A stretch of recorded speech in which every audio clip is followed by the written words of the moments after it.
বাংলাদেশে আসার সম্ভাবনা শেখ হাসিনার, এ নিয়ে তার ছেলে জয় যা বললেন জনগণের সামনে। গণতন্ত্র পুনরুদ্ধার ও গণতান্ত্রিক নির্বাচন করতে বিএনপিকে নিয়ে একসঙ্গে কাজ করতে চায় জয়। 6ই আগস্ট এক ভিডিও বার্তায় জয় বলেন, শেখ হাসিনা আর রাজনীতিতে ফিরবেন না, তিনি হতাশ। ঠিক 7ই আগস্ট আবার এক ভিডিওতে এসে বলেন, শেখ হাসিনা মরে যায়নি, আমরা কোথাও যাইনি।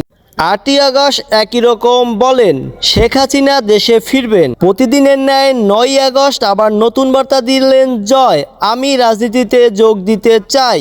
অন্তর্বর্তীকালীন সরকার নির্বাচনের ঘোষণা দিলে দেশে ফিরবেন শেখ হাসিনা। জয় 9ই আগস্ট প্রথম আলো। সর্বশেষ জয় 10ই আগস্ট এক ভিডিও বার্তায় বলেন, শেখ হাসিনা পদত্যাগ করেননি, তিনি এখনও প্রধানমন্ত্রী। তাহলে প্রশ্ন হলো, প্রধানমন্ত্রী শেখ হাসিনা কি আবারও বাংলাদেশে ফিরতে যাচ্ছেন? তাকে কি বাংলার জনগণ আবারও গ্রহণ করবেন? এটাই জনগণের এখন প্রশ্ন। তাকে কি বাংলাদেশের ছাত্রছাত্রীরা, অপময় জনগণ যারা দেশ থেকে বিতাড়িত করেছে, তারা কি আবার তাকে মেনে নেবেন?